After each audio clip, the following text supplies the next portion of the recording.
The idea is very simple, to see if also the global system can be informed by some of the values, procedures of democracy, as we know it within countries. And therefore, is democracy something which applies only within states, or can also be applied to the international sphere, starting from international organizations? Daniele Archibugi works at the Italian National Research Council. He teaches at the University of London Birkbeck College. 30 years ago, he was among those who suggested the political project of cosmopolitan democracy. I feel very lucky to have recorded this episode with him, and you will understand why immediately.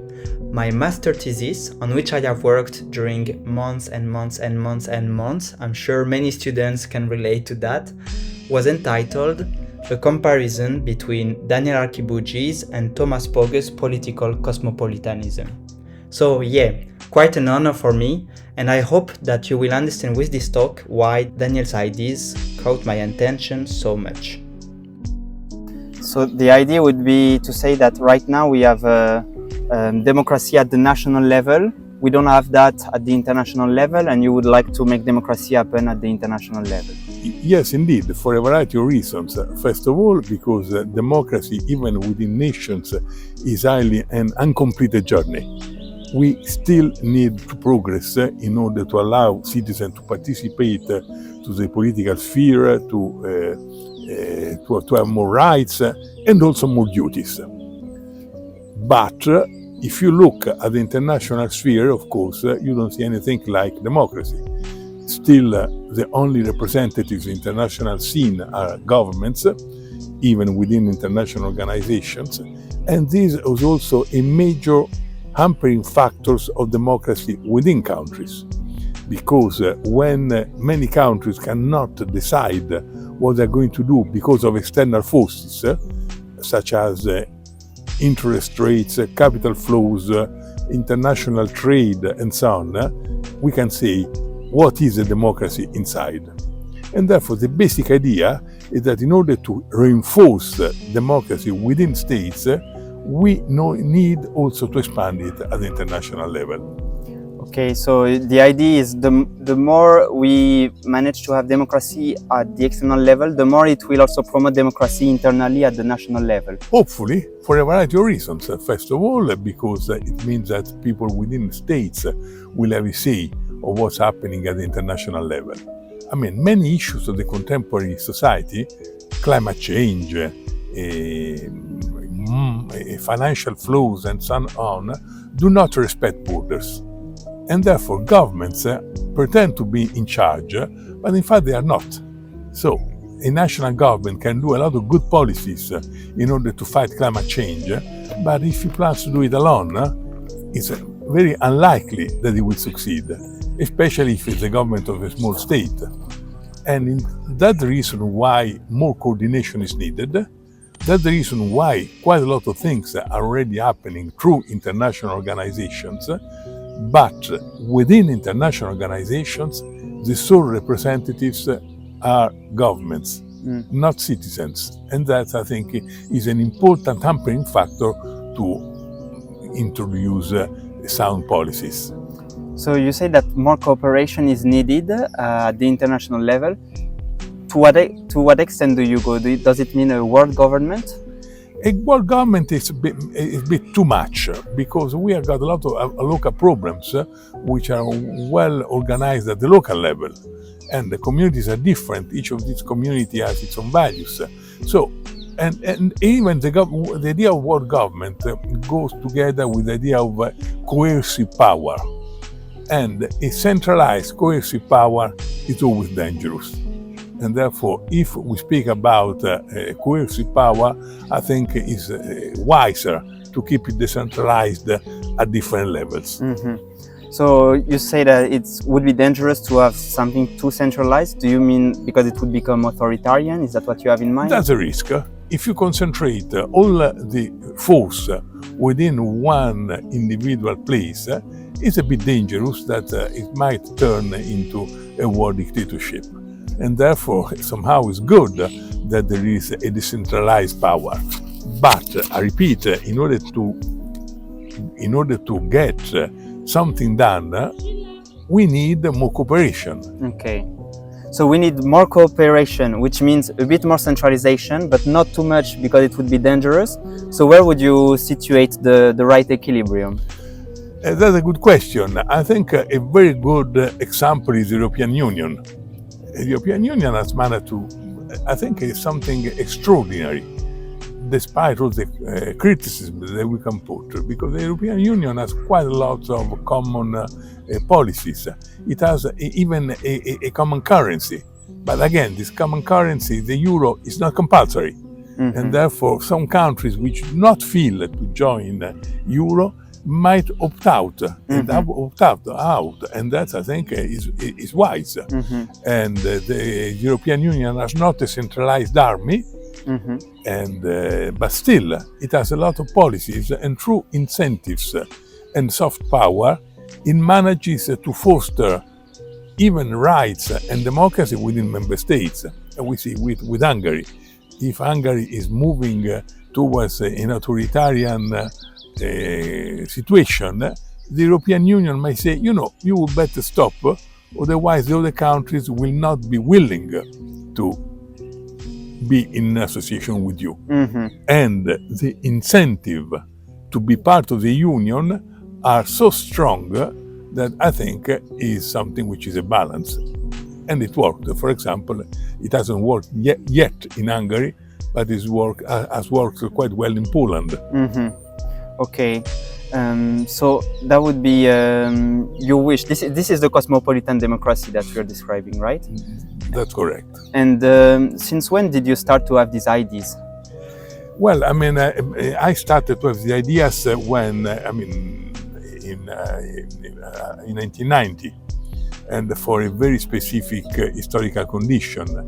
After the Cold War, the Soviet Empire collapsed thanks to the bravery of Mikhail Gorbachev, and we had hopes that liberal democracies, which won the battle without fighting, without a war, could indeed expand the best of its values also to the East. And that somehow has succeeded, because many European countries moved to be democracies, and also in other continents, for example, in Latin America. Many countries moved to be democratic in Latin America, and before that they were run by dictatorships. So there was, and not only in these two continents, also in other continents, so there was very much a hope that a new wave of internal democracy might also have an impact on the international scene. Unfortunately, Western democracies were not good enough to appreciate the change and to make something important.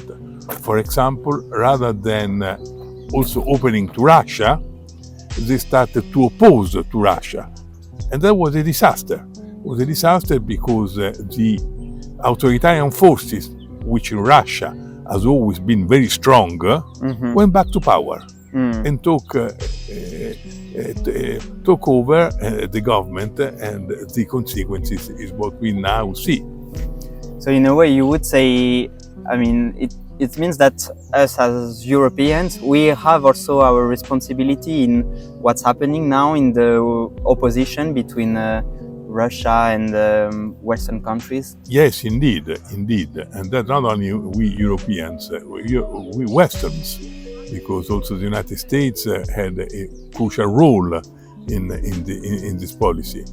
And I think, the idea of Gorbachev to have one single Europe from the Urals to the Atlantic was a very fruitful idea. Mm-hmm. And of course, perhaps Russia was too large to be integrated into the European Union, but still we could have a more peaceful relationship.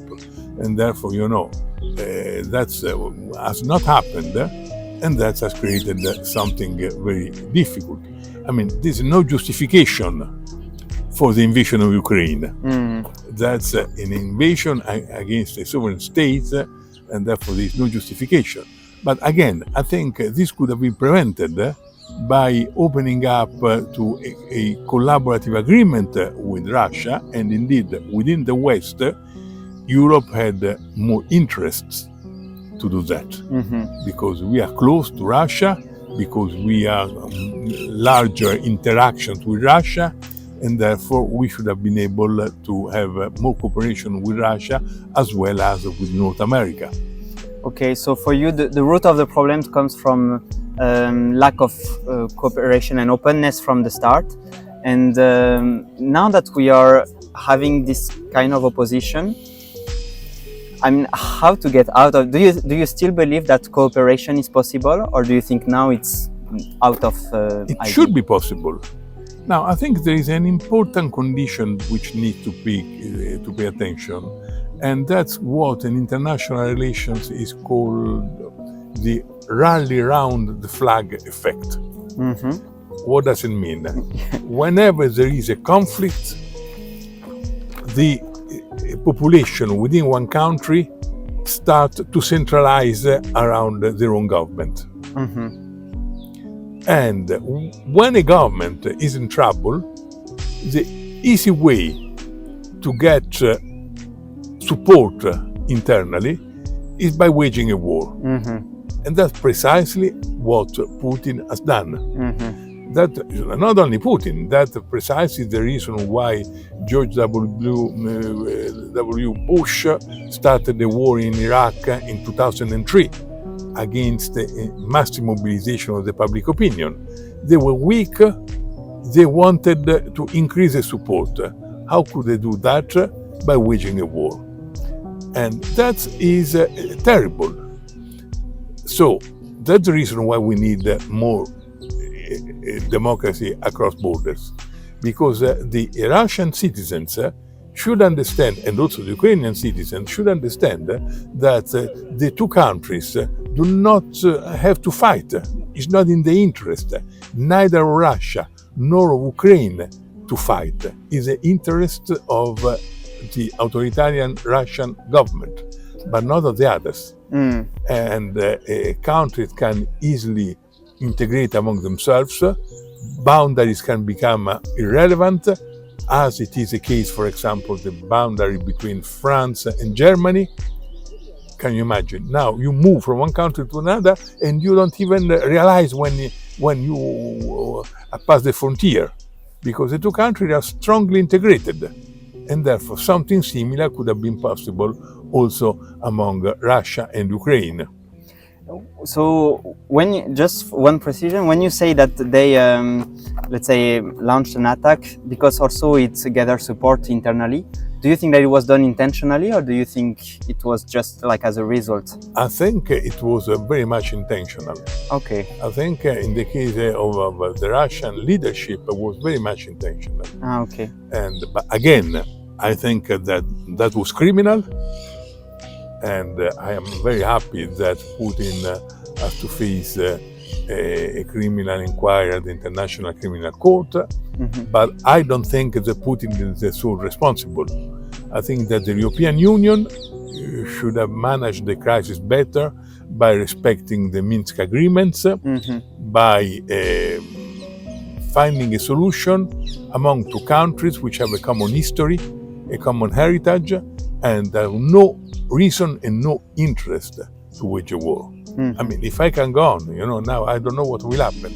But can really Russian people think that move the frontier of 100 kilometers will increase the security of Russia?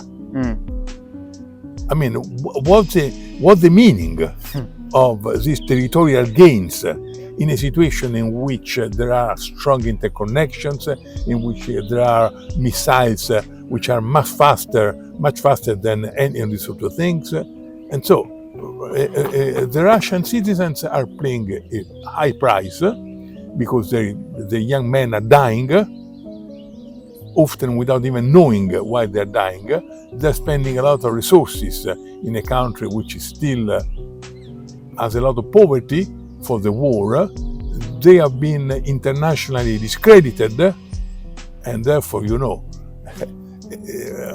Russia is losing the war and they are starting to lose a war from the very first day in which they started the war. It's super serious topic, and at the same time it made me laugh when you did this like a real Italian, showing how passionate you are about the topic. I mean, I can see it's very something that is really taking you at heart, right? Yes, of course, because we have got friends in Russia and we have got friends in Ukraine. A lot of Ukrainians are living here, and these people are suffering. For what? For what? For 100 kilometers border, in a situation in which many of them travel abroad and so on. It's terrible. It's terrible, and I mean, it's not only criminal. I mean, it certainly is criminal, but it's stupid, and that's the basic problem. It is a stupid war. Yeah, because I mean, for also what I understand from what you say is that it's. I mean, of course, Ukrainians are losing with that for sure. Europeans too, United States too, maybe the world because there's a war, but also Russians are losing, and also Russia, even Putin is losing at the end. It's not even in his interest. Well, I mean, I don't know. I wonder if Putin would still be in charge without the war. Perhaps he wouldn't. Okay. I don't know. But I mean, it's definitely. I mean, you cannot. That's one of the problems of Russia. It is not a genuine democracy. I'm not denying that Putin, unfortunately, has a strong internal support, because he has a support, internal support, and that's the reason why he needs to keep fighting to preserve this support. While, and that's I go back to my idea of cosmopolitan democracy, while if there would have been a stronger integration among the citizens of Ukraine and Russia, of Eastern Europe and Western Europe, the people could have understood. But why do we fight?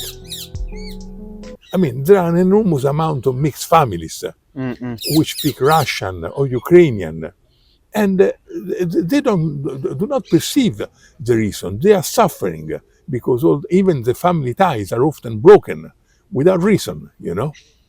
When you see this war happening in Russia, and actually maybe other conflicts in the world, and maybe even we can see that democracy are actually being less and less influential in the world, or just like there are less and less democracies in the world, I believe, I'm not sure. Do you get discouraged about the project of cosmopolitan democracy? Very discouraged. I mean, if you look at the latest report of the International Democracy and Electoral Assistance Organization in Stockholm, you really see that the quality of democracy is deteriorating. And it is deteriorating because in international conflicts, you don't have the resources to develop democracy. And we are seeing that in many democratic countries, the quality of democracy is deteriorating very much. And that's very, very bad. So I repeat, we have lost a unique historical occasion at the beginning of the 90s. We should have managed to expand the cooperation. And unfortunately, we got more and more under the control of a few very arrogant and authoritarian leaders, often supported by wealthy people. And that, I think, is another condition, you know. The idea of democracy is that all citizens count equal, regardless if they're rich, they're poor, or whatever it is. Now you really see that not only in Russia, where you really see that oligarchs are controlling the country, oligarchs exploiting natural resources, but also in other democratic countries, such as the United States, such as Argentina. Money can really decide the political process. And that, of course, is not democracy. Yeah. Because we are moving, I mean, the idea of democracy is that you count people, you don't count money. But if at a certain point within the electoral campaigns, rich people can really influence or can even buy votes, in that case, you see, it's democracy is in serious danger. And so you see this as a problem, the role of money inside the democracy when they are already democracies, or also with countries that are not democratic yet? In both, I think that the problem. I mean, we always had unequal access to the political process, even in very consolidated democracy. I mean, back in 1960s, 1950s, the owners of a newspaper had more power compared to those which didn't have access to information means. Likewise, when private television started to be at the fore, we have seen how they could shape the political process. In Italy, for example, it's well known that Silvio Berlusconi was influential for so long for many reasons, but also because he controlled half of the TV networks. You know. And now the situation is even more important because we know with social networks, social networks enter into our life and might shape the way in which we think and which we act much more than newspapers or televisions. And if people know how to use the social networks, of course they have a strong political impact, and that I think should be taken into account. So we are very much in a situation in which democracy has been eroded. So let me try to unify a bit everything we are saying. So first, there is this idea of cosmopolitan democracy, this dream, this ideal, let's say, and trying to have democracy everywhere at all levels. And then you have the problem that in 1990, when there was the possibility, we actually made mistakes, and this created more opposition instead of more cooperation. And now you're saying also that it's very hard to change this current situation, and you're getting a bit discouraged at this situation, which is actually worsening in respect to cosmopolitan democracy. And there would be you mentioned at least 3 ways where we could actually make a change, which is, first one, you say that people maybe should realize what has been happening and realize that there is no reason to be a war between Russia and Ukraine. And so if people could get aware of that, that would maybe change something. Secondly, the influence of economy, of wealth in the political process of both democratic and non-democracy. And third, another kind of power, another kind of influence with social media, with information. Is it a good summary? I think it's a good summary. I mean, those are some of the problems we are facing, But I mean,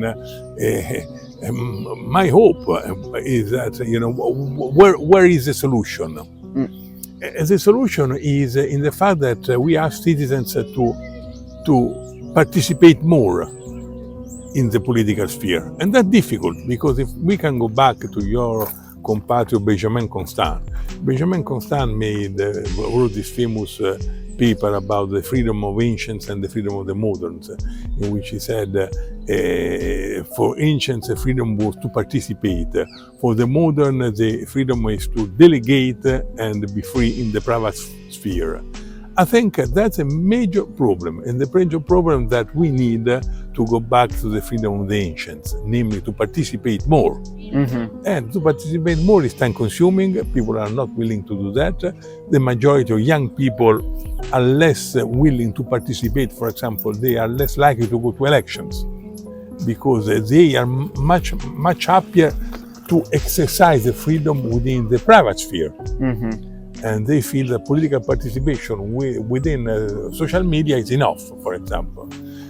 And that, I think, is a serious problem. So, but I think that, on the contrary, if we will manage to squeeze more citizen participation, that can be a counterbalance at all levels, within nations at the global level, to the abuses of power that we are experiencing today.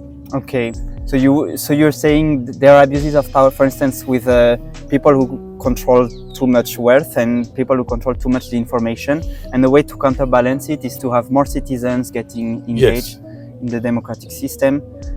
And it's indeed then very discouraging because I mean also the statistics show that new generations are even less approving of democracy than the previous generation. Well, yes, I've seen this data, and I am not sure how to interpret them. One of the reasons that perhaps in some countries younger generations have not experienced the dictatorships, such as in Italy, in Germany, and therefore they don't really know what a dictatorship can be, you know. But certainly it's a very, very dangerous outcome. And we know that young people are voting less than old people, for example. So they don't bother to go to vote because they are discouraged. And we need to get more forms of participation, which are also associated to the delivery, because young people often are, for example, very keen to participate in social movements. Think about the environment, think about even human rights. And therefore they are less likely to vote, but more likely to take direct action. And that's good news. Okay, yeah. Because to go in your sense from what you were saying at the very beginning, it's true. I mean, in the study that I've seen about younger generation, which are less approving of democracy, they were saying that when there was a populist leader elected, such as Donald Trump in the US, or at the time it was Bolsonaro in Brazil, people were actually a lot more supportive of democracy afterwards. But I also don't know how to interpret it, if it's because they were satisfied with these new powerful leaders and this is what made them like more their current regime, or if it's because they thought on the opposite, oh, we had this, so actually we absolutely need more democracy, you know? I don't know in which sense to interpret that. Well, I mean, I think both interpretation are legitimate. We need to, and possibly both of them are there. So I think that indeed every time there is an authoritarian change, people get scared.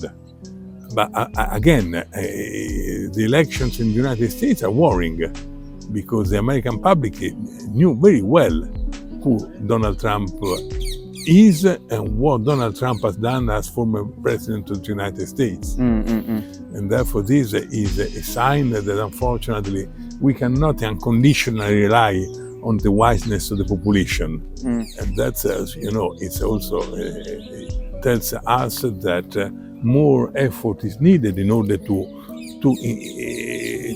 involve people in the decision-making process. Yeah, it's very difficult and paradoxical because I mean, on the one hand, we want to have people participate even more, and then maybe I mean you are disappointed with the result, with what they choose in the democracy. Yes, I agree. But still, I mean, we shouldn't forget that a large number of the voters do not go to vote. Yeah. And now it's a problem within the United States. It's a problem in a country with a higher turnout, such as the United Kingdom. It starts to be a problem also in countries such as Italy or such as Spain. Both countries experienced the dictatorships, and we had, perhaps also as a consequence, very high electoral turnout. And that should be taken into account. You know? So, but again, to repeat, there is a basic problem that people are less inclined to participate in the political process. They are discouraged about that. I think this is a bit the situation where people don't have the taste anymore for democracy. And I mean, this is one theory I mentioned in one previous episode for the people who actually saw the previous ones. I was thinking that maybe, I mean, it's what you said, maybe younger people, including me, we have never experienced dictatorship, so we don't know really what it's like. And maybe we are just bored of democracy, which is very sad because it has huge consequences. But just because we're bored, maybe we try for something else, for something different. Yeah. That's the problem. But again, I repeat, we see that there is a willingness to participate.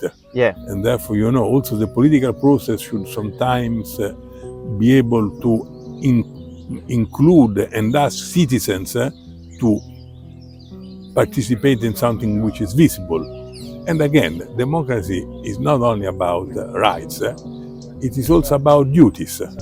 And if we speak about duties, it means that more people need to participate in the political process. Yeah, so it should not be only considered as a right, also like as a duty, something that people feel they have to do. Obligations, Yeah. that I think are very important. I think the point you make about the fact that many people would actually be very happy to get, to get more involved actively. There are many people, you're right. I mean, in France, it's quite very visible how people want to strike, and the Gilets jaunes or this kind of phenomena where people actually really go in the street and are really are politically committed, So it's very also paradoxical, and maybe it could be a key, what we've just said before, that maybe people are bored with democracy, with the political regime, but at the same time they have so much political energy and the willingness to get committed politically. So maybe the problem, I'm trying something, maybe the problem is that we haven't found yet a way to make democracy or the political life more interesting and stimulating in the way that satisfies the people, that stimulates them and really makes them more fulfilled. Yes, and that's something. I mean, I think that, for example, if people will be asked to participate more, they will understand also better what the relationship between the delivery of public goods and involvement, you know? And there is a lot of very limited information. I mean, I can provide plenty of examples. For example, in the majority of public transport is provided by the government, local government. Citizens do not really know what are the costs associated to it. They don't have an idea of how much is paid by the ticket and how much is paid by general taxation. If they will know something more about the costs, perhaps they will also understand better the choices, and by the way, this will be a very strong incentive to increase efficiency in the public sector and also to reduce corruption. To go in your sense, I mean, I have a personal anecdote about that. I went, I had to buy a medicine. I think it was given for free, or like very minimal amount of €5. And I've learned later that what I had bought was actually worth €100. And I didn't even feel it, it had been 1 year I was taking this medicine without actually understanding it. And I was just paying €100 per month, but actually no, I was paying €0 and not realizing how much it's worth. Yes, and that again is something that the government should inform about that. Yeah. It wouldn't be difficult to say, according to our general estimate, you go to the bus, you pay €1.50 ticket, but the ride costs €6. Yeah. And you pay, because of course it's always the citizens that pay.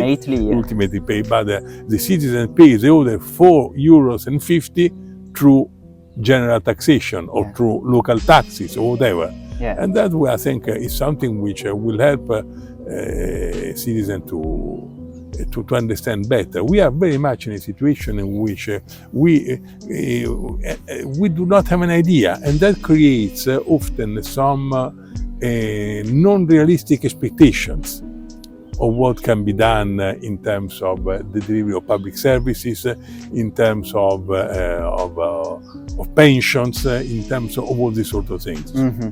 Yeah, and so you would say it's, if I generalize it a bit, it's about bringing more responsibility to people, making them more autonomous and responsible, and face the consequences of what they're living with. And I can also see a link with what we said before about the fact that we are bored with democracy. Like we have this, for instance, welfare state, which is amazing and it's very comfortable in Europe. And we don't realize how much effort is that and how much people had to fight for this. And maybe this is if we were more responsible and autonomous, maybe we would realize better how important. Yes, indeed. For example, in Italy we have got a GP, a general doctor, which is free. And that's one great achievement of the Italian welfare state. That's one of the reasons why we have got a very high life expectancy. And people get used to have it. But do we really know how much the government pays for that? And which part of our general taxation goes to that? For example, in the United Kingdom, they have started to release some documents in which every time you pay the income tax, they give you a very aggregate breakdown of the expenditures of the government. It's just a piece of paper, but that, I think, are the sort of things which will help to get more participation of the citizens. Yeah. Another topic, in this, because you're a professor, you've been working at universities. Universities, it's heavily funded. I remember seeing that one student was costing so much money for the state, at least in some countries, depend on the country, of course, but for France, it's a huge amount that I was not suspecting at all. Yeah, that's a good point. Perhaps if you would have known earlier, you would have been more demanding towards your professors and even towards the infrastructure, Yes, of course. If it costs so much, you expect that professors respond to students' emails. Or you expect that they go in class on time. They don't speak on the mobile when they're lecturing and they're updated into the field, those sort of things. Okay, so this is a way, here we're speaking mostly for democratic countries, right? And for non-democratic countries, do you think that there should be, do you wish that non-democratic countries become democratic? I think yes, because you would like it at the international level. Of course. But that's, again, to go back to the cosmopolitan democracy model, that's, I think, is very important to understand. I think that all countries can improve the democratic process. Of course, it's not the same thing if you're in Sweden or if you are in China. But that doesn't mean that the Swedish model is the best and that should fit all the countries of the world, And I think that all countries will benefit to develop some ways of democracy. But this should be done internally through their forces. It's not for me or for anybody else to tell to the Chinese what they should do or to the Russians. We can also, the only thing we can do is to provide good examples. And if we do, perhaps it will be easier to convince the Chinese or the Russians that they have an advantage to develop democracy. Which makes the decrease of support, the internal decrease of support in democracy even more important, because we have less of a model for the others. But even if this is the case, when we go to non-democratic countries, we really see the difference, And that, I think, is important in terms of welfare, in terms of wages. There is a lot to gain with democracy. That's what I call the democratic dividend, And the democratic dividend is important because in democracies, salaries are higher, human rights are more respected, so there are a lot of advantages.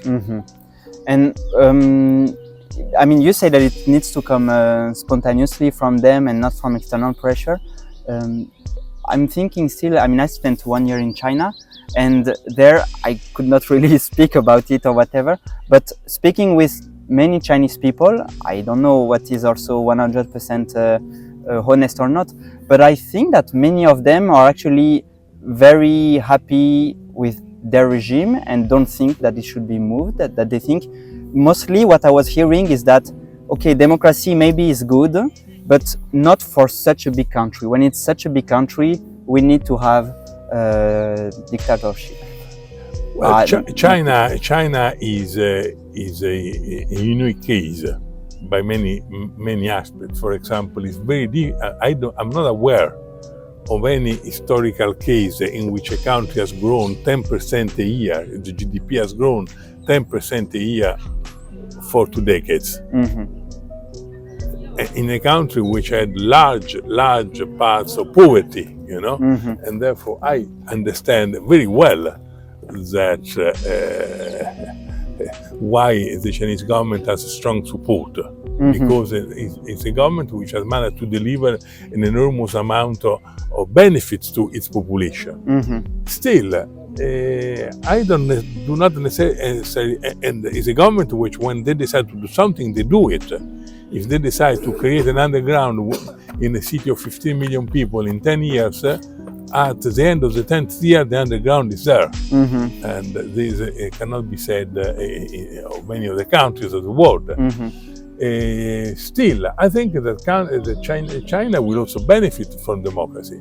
For example, at the moment, China, the average paid holiday per year are 5 days.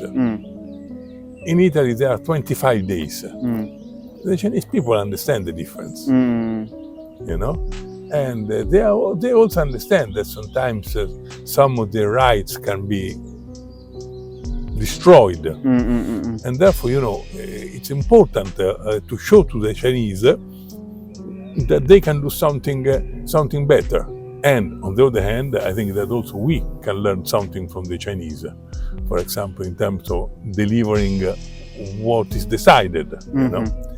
Let me also say that China is a peculiar country because it has one-party system, of course, but often the decision-making process is very complex at the local level, within the party, within the community, and therefore they consult each other. And once they consult each other, they study, and then they decide, and then the situation is to apply the decision. So I would say that there are some studies about the political process in China, especially 15 years ago, in which shown that there was a consultation process. Well, maybe drifting us a bit further, too far from our original purpose, but there is also, I think, in this case, an interesting comparison is with India, because it's the same population, but it's democratic. Again, India is another very interesting case. It's a democratic country, but still there is a lot of poverty. And totally different system of infrastructures. In China, you really see that they build airports, trains, schools, roads. And in China, it's more likely that people are searching for their own personal advantages. So that brings us also back to what you were saying at the beginning. From what you say, that the progress you made and how much you are able to deliver, you say, public goods for the people, that counts a lot for the people supporting democracy. So there is a huge work at least also there. Definitely. If we want to defend the ideal of democracy, the democracy needs to work not well, in an excellent form, because they should be much better than alternative forms of government. We cannot be idealistic and to think that we just support democracy because it provides human rights. That is important, but it's not the only condition. Okay. I have one last question, and then I will ask you last word if you want. My last question is, we've spoken a lot at the societal level, at the community level, let's say, and do you think that there's anything that one person can do at the individual level for cosmopolitan democracy? Well, yes, of course. I mean, there are a lot of things that can be done. The first thing is to participate to citizens' networks in specific domains, which might be human rights campaigns, ecological campaigns, or any form of social activism, trying to link with others.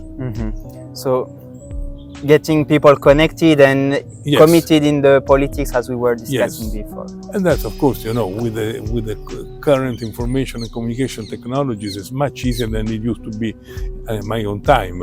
It's very easy to create a network, which I would say should also be associated to deliver something.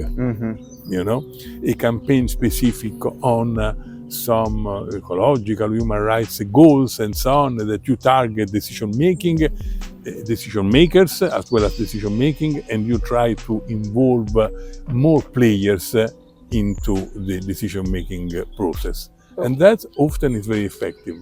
Why do you add the precision that it should be specific to one goal and to deliver one kind?